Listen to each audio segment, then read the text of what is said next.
I stood there frozen, plastic smile glued to my face, as my son Tyler handed his father-in-law Gerald the keys to a brand-new $65,000 truck.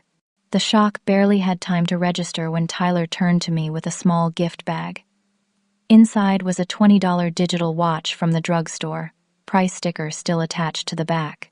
My heart cracked as everyone watched, waiting for my reaction. 42 years of motherhood, and this moment crystallized everything wrong with our relationship. Still, I hugged him and said thank you, like mothers do. That night, alone in my house, I allowed myself to cry. The watch sat untouched on my dresser, its cheap plastic band somehow more painful than if Tyler had given me nothing at all. The contrast between the two gifts played in my mind on endless repeat.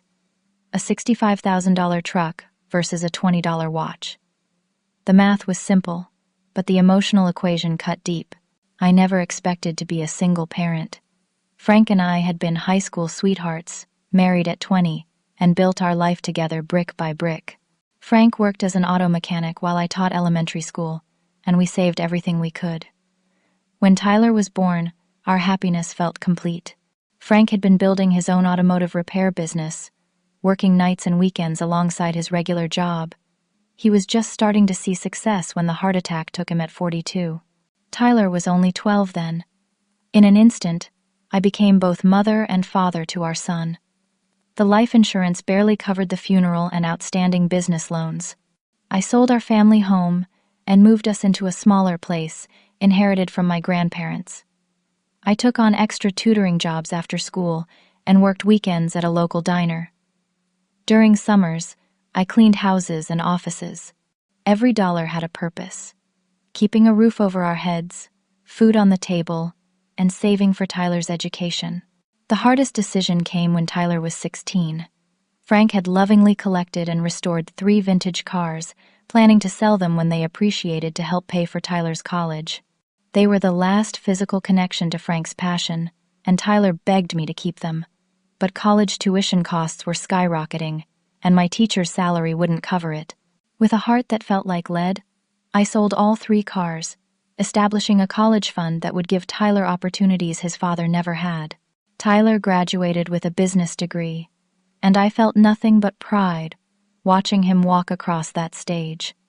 He had his father's entrepreneurial spirit and my stubborn determination. After working for several companies to gain experience, he started his own marketing firm at 30. I attended the small office opening, bringing a plant and homemade cookies, wanting to show support without interfering. That's where he met Brooke. She was a client representative for a larger company, beautiful and sharp-witted. Within a year, they were engaged. I was genuinely happy for them, even when I noticed how Brooke's family operated in social circles far above mine. At the wedding, her father Gerald gave them a down payment for a house in an upscale neighborhood as a wedding gift. From that point, Gerald became a fixture in Tyler's life. A successful real estate developer with political connections, Gerald took Tyler under his wing, introducing him to potential clients and investors. Tyler's business grew rapidly. I watched from the sidelines as Gerald became the father figure Tyler had lost, mentoring him in ways I never could.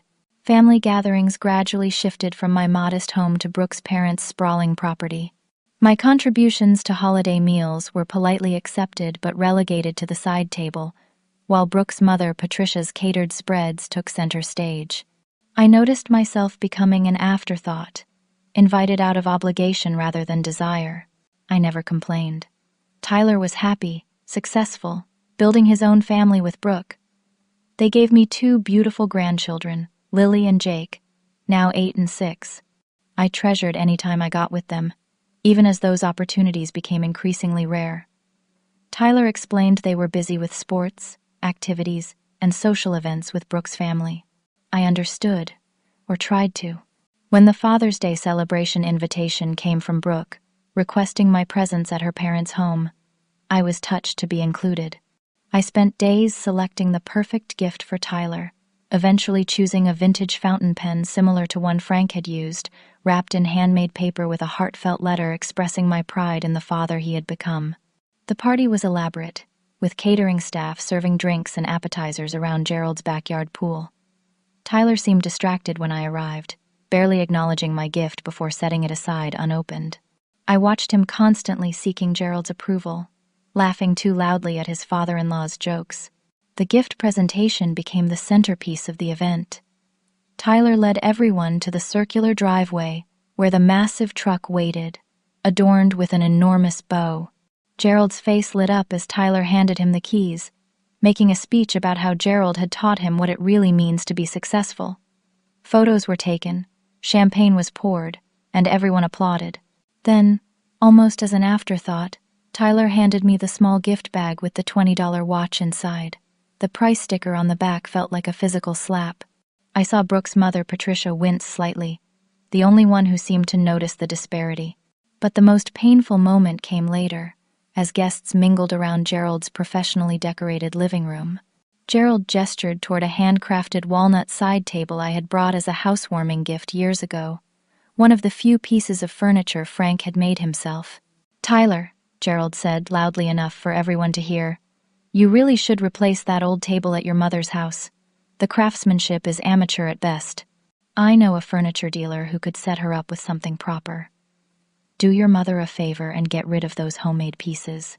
Tyler nodded thoughtfully, as if Gerald had offered profound wisdom rather than insulted his father's loving handiwork that I'd cherished for decades.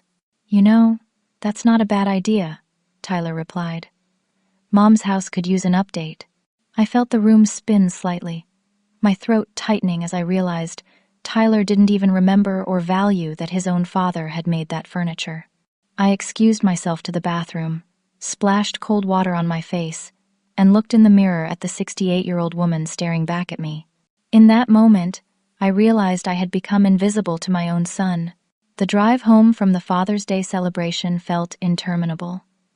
My hands gripped the steering wheel of my 10-year-old sedan as I navigated the 25 miles back to my neighborhood, which looked increasingly modest compared to the gated community where both Gerald and Tyler now lived. Inside my house, the silence was deafening. I placed the unworn plastic watch on my dresser next to a framed photo of Frank holding baby Tyler on his shoulders. Frank's smile beamed with pride, his strong mechanic's hands securely holding our son's tiny legs. "You'd be so disappointed," I whispered to the photo. I wandered through my home, touching the furniture Gerald had so casually dismissed. The dining table where Tyler had done his homework, the bookshelf that had held his childhood stories, the rocking chair where I'd nursed him through fevers and heartbreaks. Each piece carried Frank's careful craftsmanship and our family history. To Gerald, they were just old things to be discarded. To Tyler, apparently, they had become embarrassing reminders of his humble origins. A stack of mail sat unopened on the kitchen counter. I flipped through it absently, separating bills from junk, when I noticed an envelope from my attorney, Martin Walsh. Inside was a letter that had arrived while I was preparing for the Father's Day gathering. "Dear Mrs. Stevens," it began formally, though Martin and I had known each other for 30 years. "I'm writing to inform you that the Zoning Commission has approved the mixed-use development adjacent to your property. As we discussed, this significantly impacts the value of your land. The most recent appraisal places it at approximately $4.2 million, should you decide to sell." I sat down hard on one of Frank's handmade kitchen chairs. $4.2 million? The property had been in my family for generations, passed down from my grandparents. When we downsized after Frank's death, the modest house on nearly 3 acres had been our safety net. I knew development was expanding in this direction, but I had no idea the value had increased so dramatically. For the first time since the Father's Day debacle, my mind cleared slightly. I had options I hadn't realized existed. The next morning, rather than wallowing in hurt, I decided to finally tackle the attic organization I'd been postponing for years. Box after box of family memorabilia needed sorting. If Tyler no longer valued our history, perhaps it was time to preserve what mattered and let go of the rest. In the far corner of the attic, behind holiday decorations and outgrown clothes I'd sentimentally saved, sat several boxes labeled Frank's papers. I opened the first one, finding service manuals for cars he'd worked on, receipts from parts suppliers, and business cards from his short-lived repair shop. Beneath them, I discovered a leather-bound journal I'd never seen before. The first page had Frank's distinctive handwriting, business journal, private. I hesitated only briefly before opening it. Frank had been gone for 30 years. Whatever privacy he'd needed then was surely superseded by my need for connection now. The journal detailed his daily struggles, building his business, recording expenses, clients, and goals. Frank's voice came alive on those pages, his determination to create something meaningful for our family evident in every entry. As I continued reading through multiple journals, I found myself smiling, then occasionally wiping away tears. Frank had recorded not just business matters but personal reflections about our family. Tyler took his first steps in the garage today, one entry noted. Kid's already trying to hand me wrenches. He's going to be something special. In the final journal, dated just weeks before his death, I found something unexpected. Tucked between the pages was a sealed envelope with life insurance policy, ungrateful, additional, written on the front. Inside was documentation for a policy I'd never known existed, taken out through his business rather than our personal finances. The beneficiary was listed as Tyler Stevens Trust, to be administered by Ada Stevens until beneficiary reaches age 30. My hands trembled as I read the details. Frank had established a separate policy for $25,000, specifically earmarked for Tyler's future business endeavors. The policy included a letter to Tyler, explaining that his father wanted to give him a foundation to build his own dreams. I remembered the timing now. Shortly after Frank died, while still drowning in grief and paperwork, the insurance company had sent a smaller secondary check. Assuming it was part of the main policy, I'd deposited it into a separate account, eventually transferring it to Tyler's college fund and then to a startup fund when he finished school. The realization hit me like a physical blow.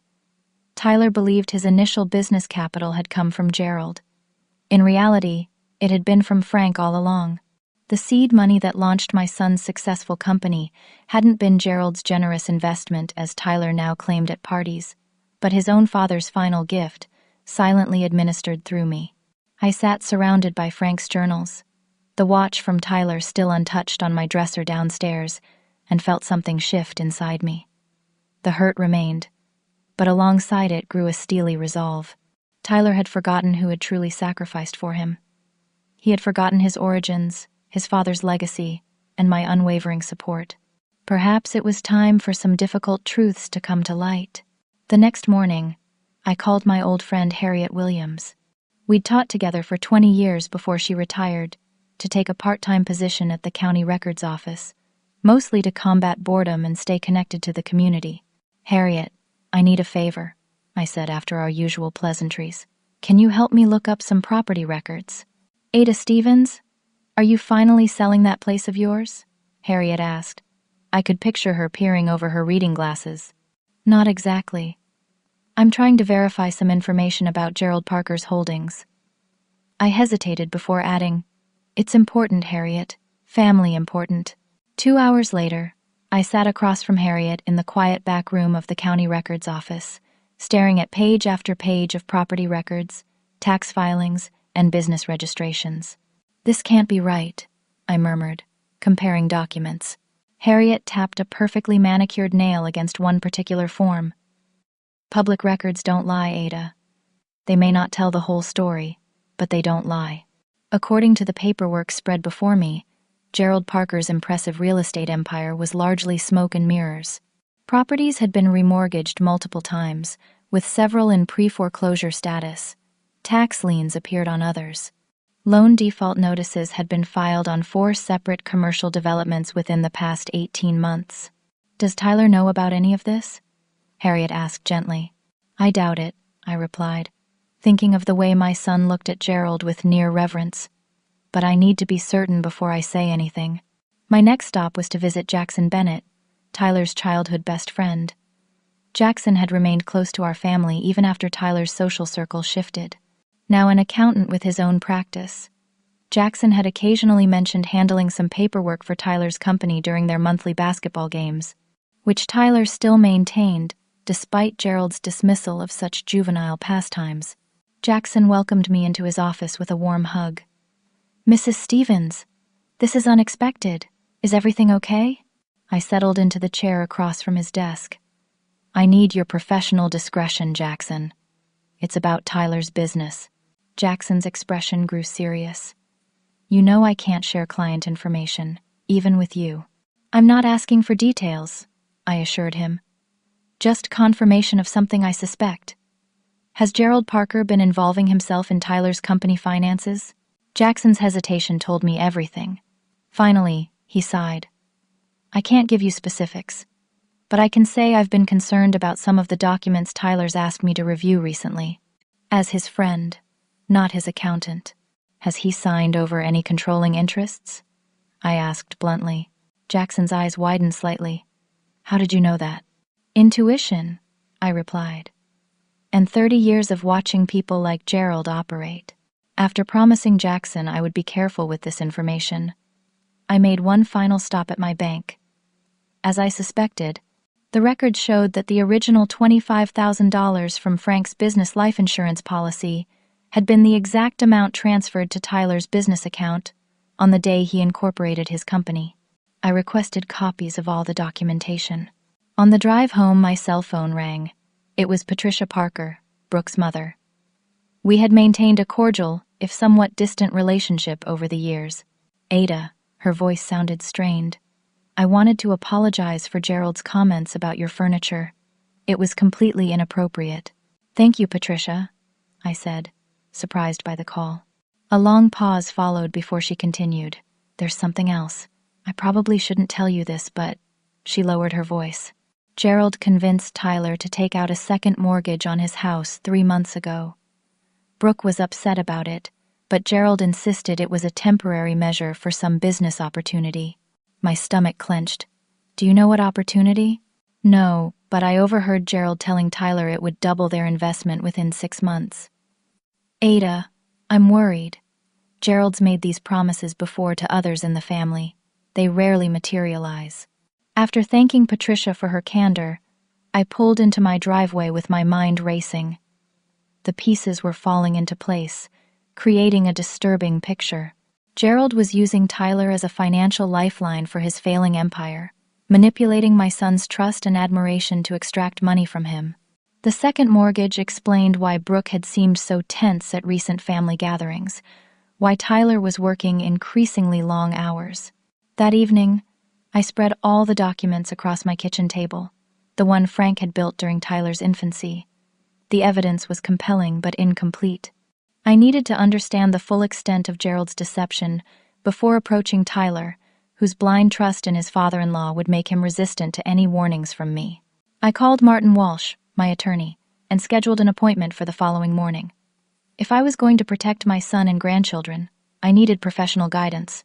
Martin listened carefully as I laid out everything I'd discovered. When I finished, he removed his glasses and rubbed the bridge of his nose. Ada, this is serious. If Gerald's businesses are as leveraged as these records suggest, and if Tyler has entangled his company with these ventures, he could lose everything, including his home, given the second mortgage. What can I do? I asked. Legally, not much directly. Tyler is an adult, making his own decisions, however unwise. But we can protect your interests, which might indirectly help him. He glanced at the property letter on his desk. The development company is still interested in your land. We could structure the sale in ways that might benefit Tyler if needed. I nodded slowly, ideas forming. And what about this trust from Frank's policy? Can we establish that the original business capital came from there, not from Gerald? Martin made notes as we talked, creating a plan of action.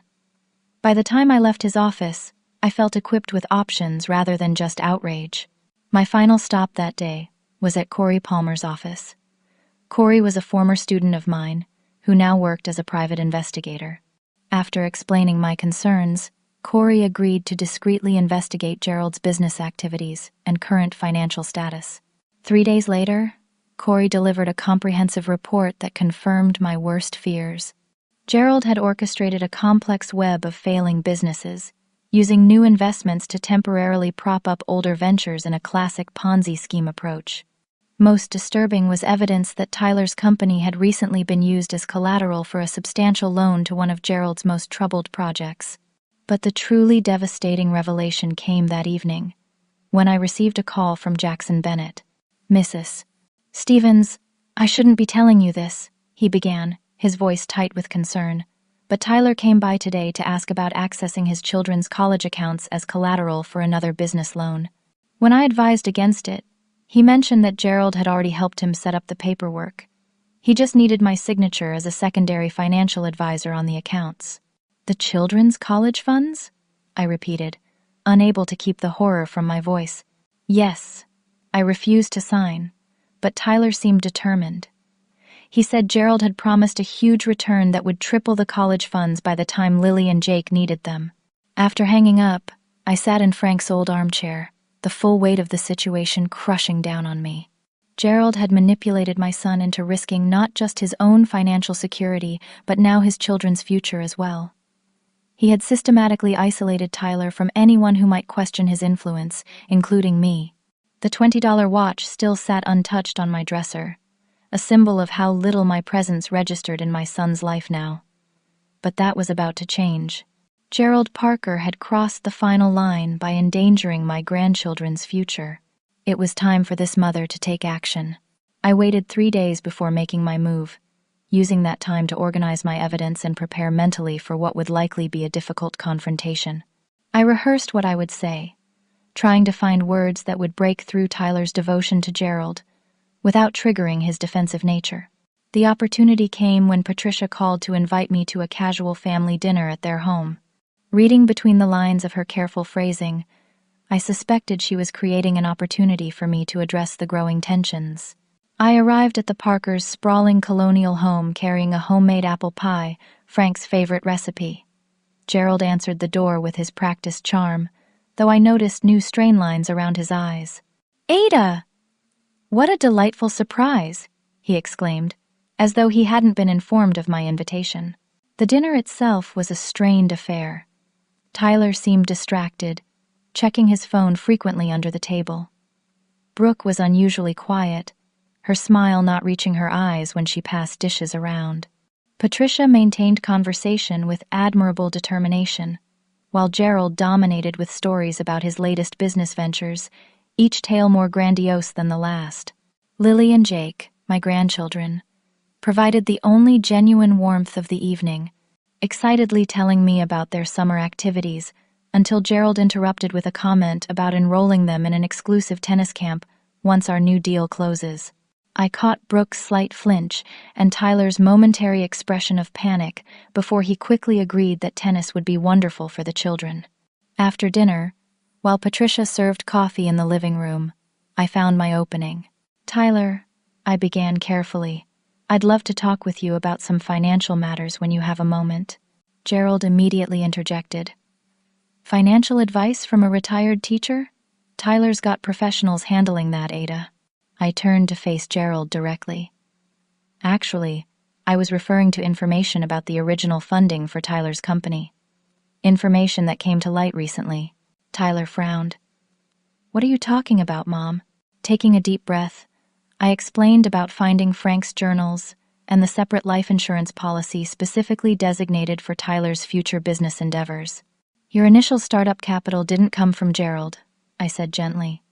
"It came from your father. Frank set aside that policy specifically for you, and I transferred it when you started your company." Tyler's expression shifted from confusion to disbelief. "That's not possible. Gerald provided the seed money.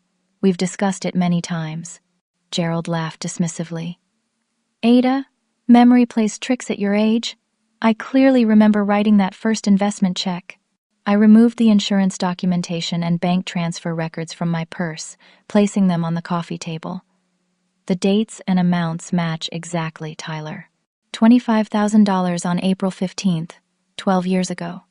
The day you incorporated your business." Tyler stared at the papers without touching them. Brooke leaned forward with interest, but Gerald quickly stood up.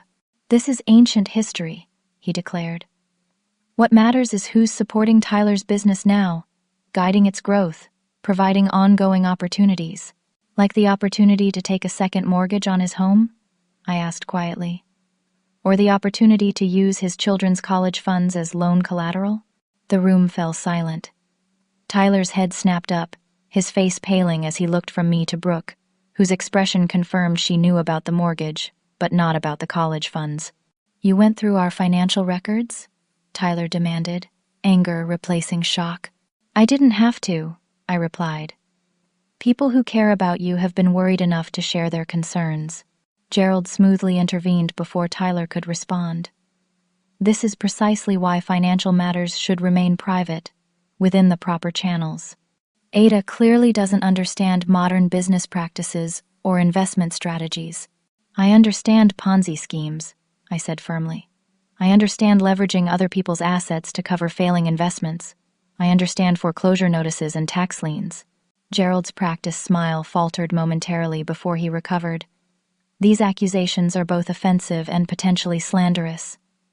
Tyler, I think your mother may be experiencing some cognitive issues. It happens at her age." Tyler looked torn, glancing between the documents on the table and Gerald's confident posture. "Mom," he said finally, "I appreciate your concern, but Gerald has been guiding my business decisions for years now. We've had tremendous growth under his mentorship." "At what cost?" I pressed. "Tyler, please look at these records.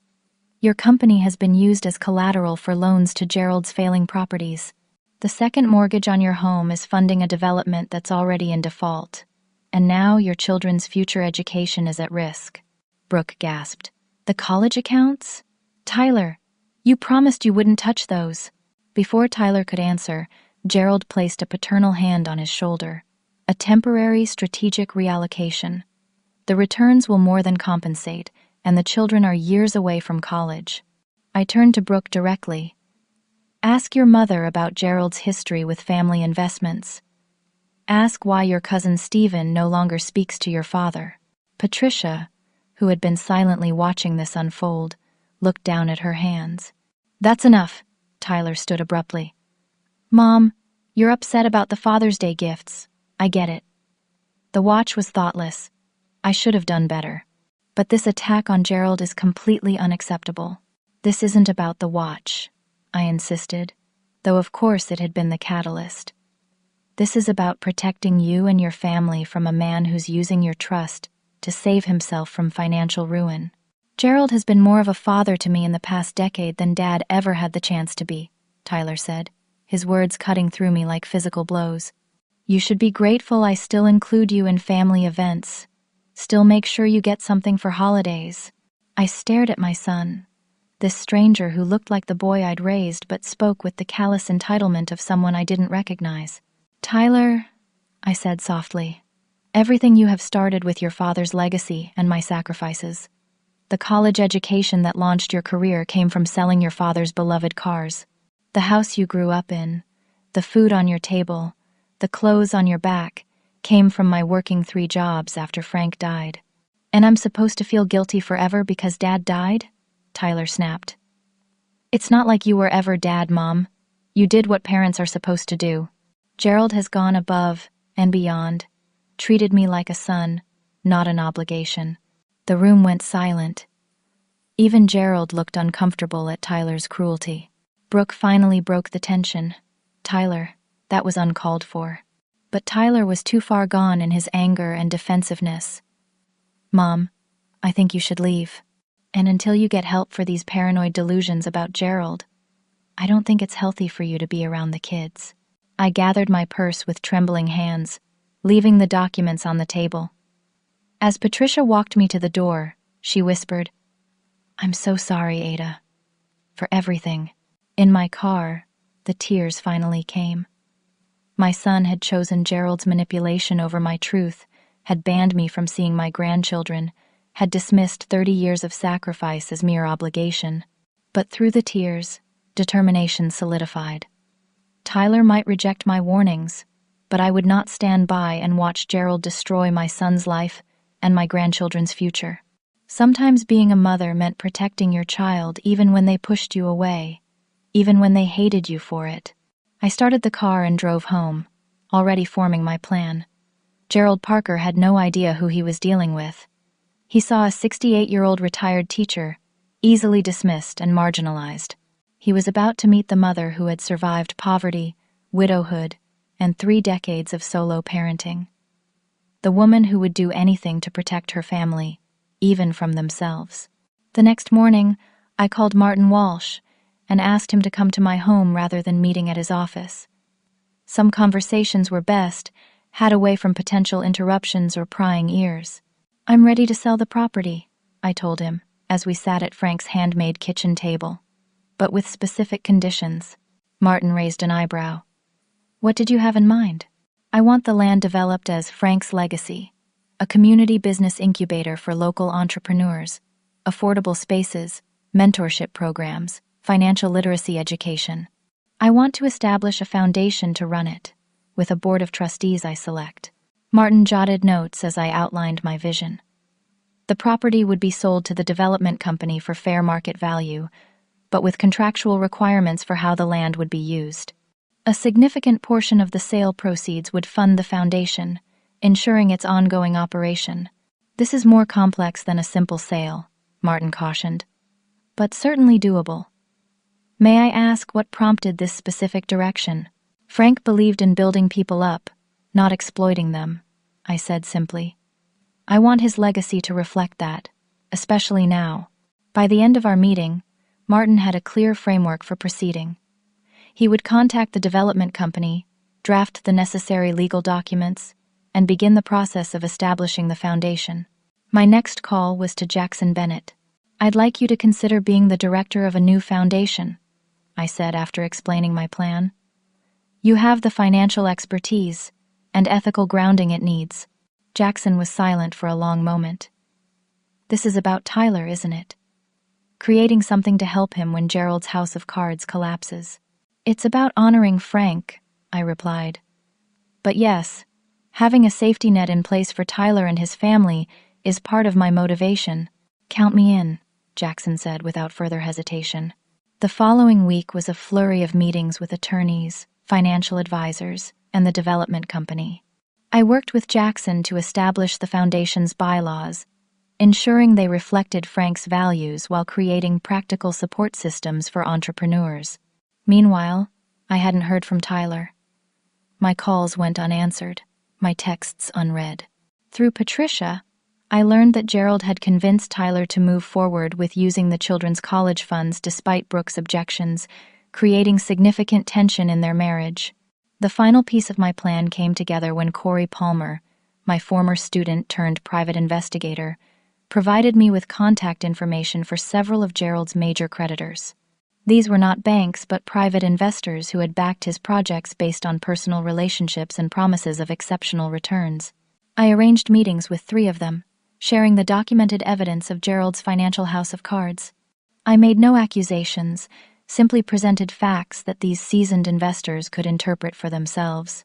By the 3rd meeting, word was spreading through Gerald's investor network about potential problems with his ventures. 2 weeks after the confrontational dinner, I received unexpected visitors. Lily and Jake, my grandchildren, appeared at my door, accompanied by Brooke. "Mom said we could bring you cookies," Lily announced, holding up a slightly lopsided container. "We made them ourselves." Blinking back tears, I welcomed them inside. While the children explored the backyard, Brooke sat with me in the living room. "Tyler doesn't know we're here," she admitted. "Things have been difficult at home. He and Dad are working frantically on some new business arrangement. Tyler's barely sleeping." "Have you been able to protect the children's college funds?" I asked gently. Brooke's expression hardened with a determination I hadn't seen in her before.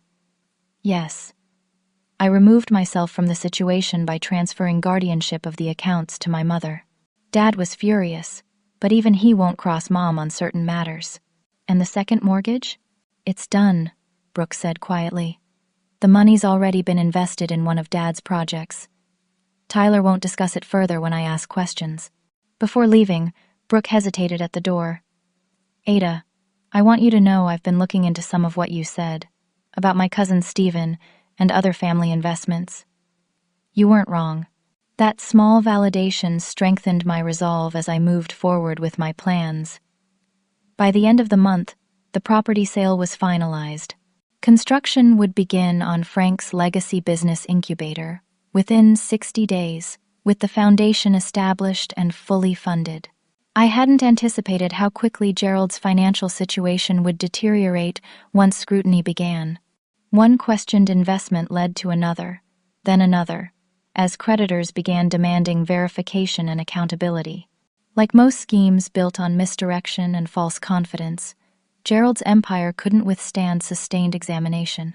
The final straw came when I discovered through Corey's ongoing investigation that Gerald had convinced Tyler to use his children's college funds as collateral for another failing business venture. Despite Brooke's preventative measures, Gerald had exploited a legal loophole, using Tyler's status as primary account holder to access the funds without requiring Brooke's signature. This crossed my final line. I contacted the final and largest of Gerald's creditors, providing complete documentation of his pattern of financial manipulation, including the improper use of children's educational funds. I made no requests or suggestions about how they should respond to this information. They drew their own conclusions. The collapse happened faster than anyone anticipated. One Monday morning, Gerald's primary creditor called in their loans, triggering a cascade effect as other investors followed suit, suddenly desperate to recover whatever assets remained. By Wednesday, foreclosure proceedings had begun on multiple properties. By Friday, Gerald's office was closed, his staff laid off without notice or final paychecks. I learned most of this through Patricia, who called me in tears after discovering their personal accounts had been emptied. "He says it's temporary, just moving assets to protect them," she sobbed. "But the credit cards are being declined, Ada. All of them." I offered her a place to stay if needed, genuine in my concern for her well-being. Patricia had been as much a victim of Gerald's machinations as anyone, believing in her husband's business acumen and ethical character for decades. It was Saturday morning when my phone began ringing incessantly. Tyler's name flashed on the screen repeatedly, call after call that I deliberately let go to voicemail. After the 31st call in less than 2 hours, I finally listened to the first message. "Mom." Tyler's voice was ragged with panic. "Something's happening with the business. Everything's frozen. The company accounts, my personal accounts, even the home equity line. Call me back immediately." The next several messages grew increasingly desperate as Tyler realized the extent of his entanglement in Gerald's collapsing ventures. The final message, left after 31 attempts to reach me, broke my heart despite my steely resolve. "Dad, don't do that!" Tyler's voice cracked with emotion, using the paternal address unconsciously in his distress. "Please, I'm begging you. Whatever you've done, whatever you're doing, stop. We can fix this another way. Dad, please!" The confusion of calling me Dad revealed Tyler's psychological state. In his moment of crisis, he'd mentally reached for his father's business wisdom and protection, the parts of parenting I'd tried to provide after Frank's death. The slip exposed the raw truth that I had indeed been both mother and father to him for most of his life, a reality he'd allowed Gerald to obscure. I waited another hour before returning his call, using the time to center myself. When Tyler answered, his voice was hollow with shock. "Mom, everything's gone," he said without preamble. "The company accounts are empty. The business credit lines are maxed out with withdrawals I never made. The office lease is 3 months in arrears, though I've been paying Gerald the money for it. Even our home equity account has been drained." "Where is Gerald now?" I asked calmly. "That's the worst part," Tyler's voice cracked. "He's gone. Left yesterday for a business trip to the Cayman Islands. But his assistant said he was carrying unusual amounts of luggage. And this morning, Brooke discovered her father's closets are empty. Gerald's cell phone is disconnected." Gerald had fled, just as I'd suspected he might when confronted with the collapse of his schemes. Men like him rarely stayed to face the consequences of their actions.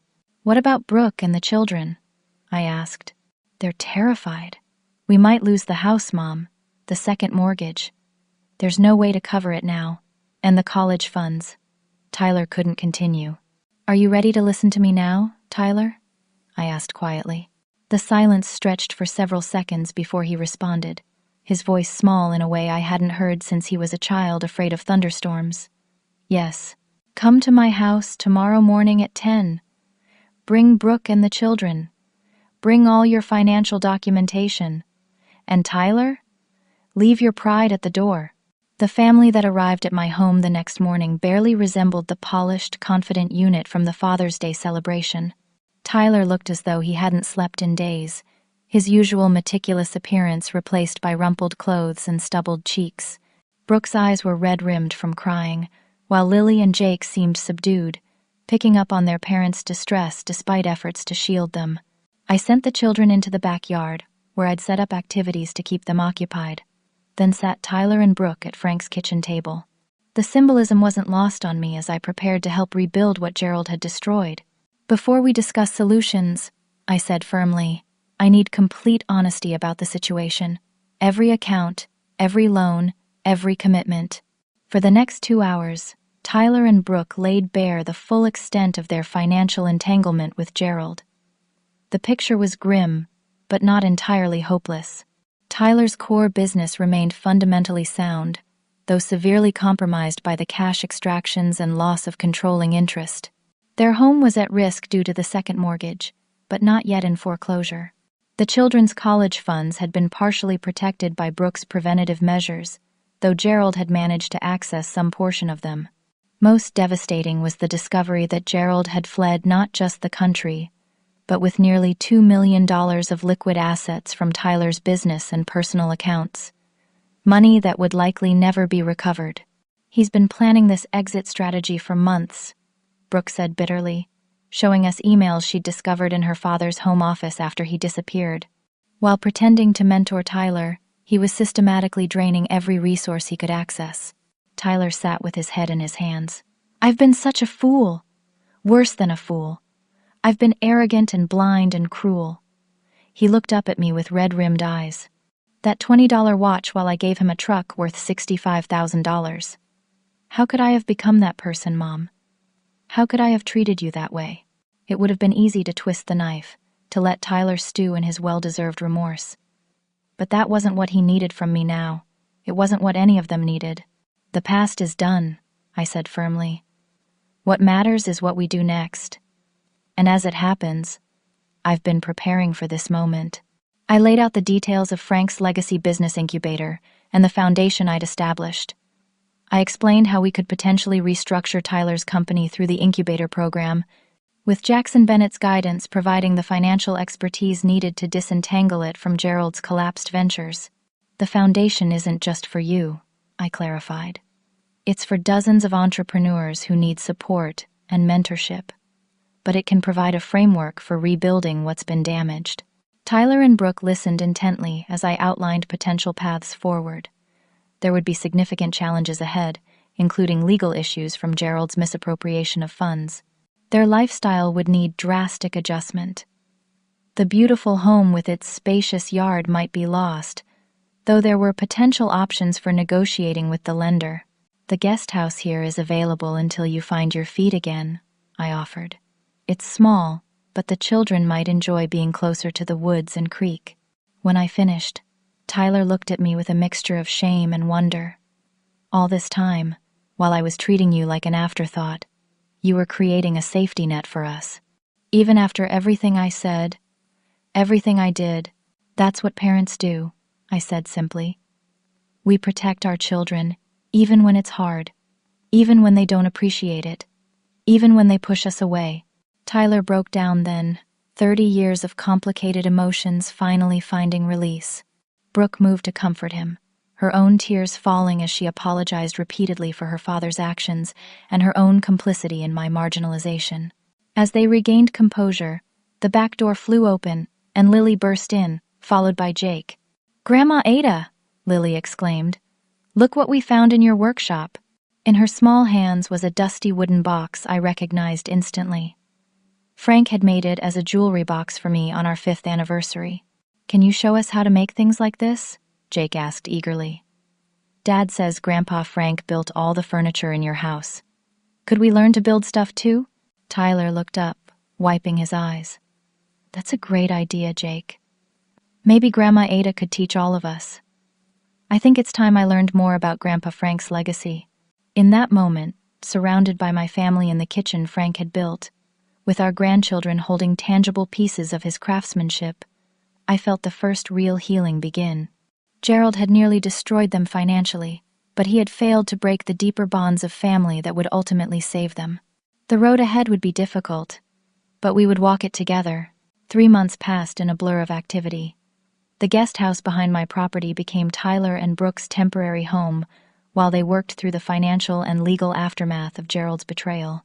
The children adjusted to their new circumstances with the resilience of youth, quickly coming to treasure daily access to my large yard and the crafting workshops we established in Frank's old garage.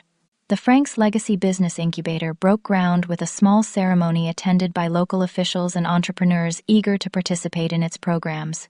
Tyler stood beside me at the event, no longer the polished executive in expensive suits but a humbler man in work clothes, having spent the morning helping remove old fencing from the property line. Gerald remained abroad, his exact whereabouts unknown, though rumors placed him in various tax havens. Federal investigations into his financial dealings had begun, with Tyler cooperating fully despite the painful exposure of his own poor judgment. Brooke had filed for divorce from Gerald's daughter-in-law to mother, her strength and adaptability impressing me daily. Tyler's company survived in a much-reduced form. With Jackson Bennett's guidance, they managed to protect the core business from complete dissolution, though rebuilding would take years. Tyler seemed almost relieved to return to basics, working directly with clients rather than chasing the endless expansion Gerald had pushed. Most meaningful was the gradual restoration of our relationship. It began with small moments. Tyler asking about Frank's techniques while we restored an old dresser together, bedtime stories to the children that included memories of their grandfather, quiet conversations over coffee. As Tyler gradually unpacked the psychological manipulation Gerald had employed to separate him from his roots. He made me feel special by making everything and everyone from my past seem small, Tyler confessed one evening, including you, especially you. I nodded, having seen the pattern clearly from the outside. Men like Gerald need to be the only sun in your sky. They can't stand the competition of other meaningful relationships. I still don't understand how I fell for it so completely, Tyler said, genuine bewilderment in his voice. You were looking for something you lost too young, I replied gently. A father's approval, a man's guidance. I tried to fill both roles, but there was always going to be a gap. The true healing came unexpectedly one weekend when Tyler asked to look through Frank's journals. I brought them down from the attic, watching as my son reverently opened the leather covers and ran his fingers over his father's handwriting. I barely remember his voice, Tyler admitted, looking up with shining eyes. But reading these words, it's like I can hear him again. For hours, Tyler immersed himself in Frank's thoughts, business philosophy, and family reflections. He laughed aloud at stories of his own childhood antics, grew solemn at Frank's worries during lean times, and visibly swelled with pride at his father's frequent expressions of belief in his son's future. He knew me, Tyler said wonderingly. Really knew me and believed in me. And all this time, I've been chasing approval from a man who only saw me as a resource to exploit. That evening, at a small family dinner celebrating Lily's 9th birthday, Tyler disappeared briefly to his car, returning with a small wrapped package that he handed to me. It's not actually your birthday, he said awkwardly. But I couldn't wait.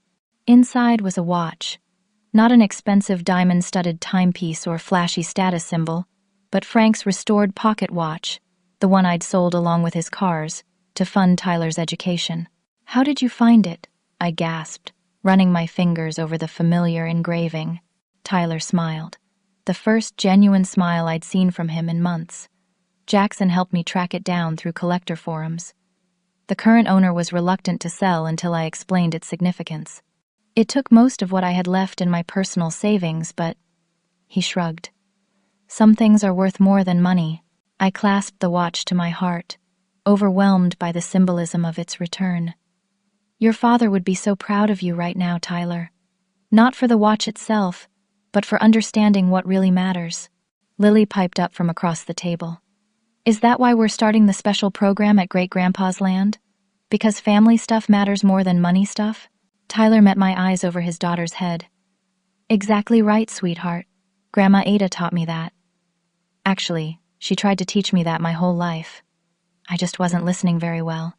The following weekend marked the official opening ceremony for the first phase of Frank's legacy business incubator. Though construction continued on much of the property, the main building had been completed, a beautiful brick structure with large windows and a spacious central courtyard.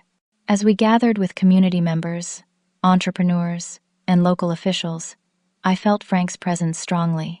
The vision he'd had for supporting others, for building something meaningful, was finally taking shape through the unexpected circumstances that had brought us here. Tyler had asked to speak at the ceremony. Standing at the podium in front of the building bearing his father's name, he looked nervous but determined. "Many of you don't know that my father, Frank Stevens, died when I was 12 years old," he began. "For years, I thought that meant I grew up without a father's guidance. I was wrong." Tyler gestured toward me in the front row. "My mother, Ada Stevens, became both parents to me. She worked multiple jobs to keep a roof over our heads and food on our table. She sold precious family heirlooms to fund my education. And when I started my business, it was my father's insurance policy, managed by my mother, that provided the seed money, though I didn't know it at the time." He paused, gathering himself. "Recently I lost my way. I forgot where I came from and who had truly supported me. I placed my trust in the wrong mentor and nearly lost everything as a result. But my mother, even after I had pushed her aside, created this legacy project not just to honor my father, but to ensure that if I fell, there would be a place to help me stand again." Tears glistened in Tyler's eyes, unashamed. "That's what this incubator is really about. Yes, it will provide affordable space, mentorship, and resources to entrepreneurs. But at its heart, it's about the values my parents lived by: integrity, hard work, and unwavering support for those you love, even when it's difficult. Especially when it's difficult." As Tyler continued outlining the incubator's programs, I glanced around at my family. Brooke sat beside me, her hand occasionally squeezing mine in solidarity. Lily and Jake fidgeted, but listened attentively to their father.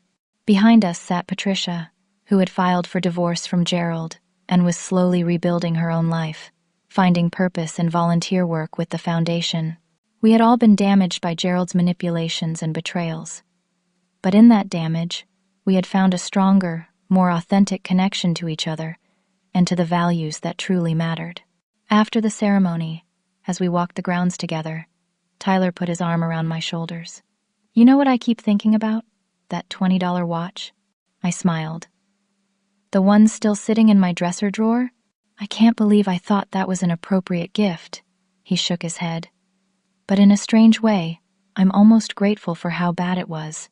If I had given you something just slightly better, we might have continued down that same path indefinitely. Sometimes it takes a truly jarring moment to wake us up, like a son accidentally calling his mother Dad in a moment of panic," I teased gently. Tyler blushed. "You heard that, huh?" In my defense, I was pretty hysterical by the 31st call.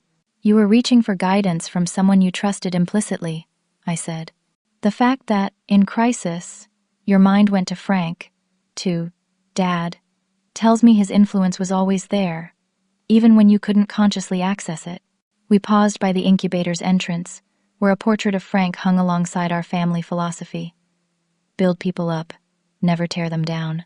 "Mom," Tyler said seriously, "I know I'm sorry isn't enough for how I treated you, for the years of taking you for granted, for putting Gerald on a pedestal while pushing you to the margins. But I want you to know I'm committed to making it right, day by day, action by action." "I know you are," I replied. "And Tyler, I forgive you. I forgave you the moment you showed up at my door ready to rebuild." That evening, as the family gathered in my backyard for a celebratory barbecue, I slipped away briefly to my bedroom. Taking Frank's pocket watch from its box, I opened it to reveal the inscription he'd had engraved on our 10th anniversary. "Time passes, but love endures." How true that had proven to be. Through 30 years without Frank, through Tyler's rise and fall and redemption, through Gerald's betrayal and its painful aftermath, love had endured. Not the showy, materialistic version Gerald had used to manipulate Tyler, but the steady, sacrificial love Frank had embodied and that I had tried to maintain. Returning to the yard, I watched Tyler teaching Jake how to grill hamburgers, using the techniques Frank had once taught him. Brooke and Lily arranged flowers on the picnic table, while Patricia set out the plates and utensils. My family, imperfect and wounded, but healing together. The $65,000 truck was long gone, repossessed along with other luxury items, as Tyler worked to resolve his financial entanglements. The $20 watch remained unworn in my drawer, a reminder of how easily we can lose sight of what truly matters.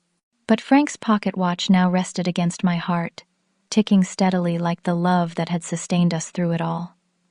Some gifts can't be measured in dollars. The true legacy isn't what we leave behind in possessions or bank accounts, but in the values we instill and the love we share. In the end, that's what Frank had always known. And now, finally, so did Tyler. Have you ever experienced a moment when a seemingly thoughtless gift or painful experience ultimately led to something deeply meaningful in your life? The journey from hurt to healing is one we all face at different times. I'd love to hear your stories in the comments below.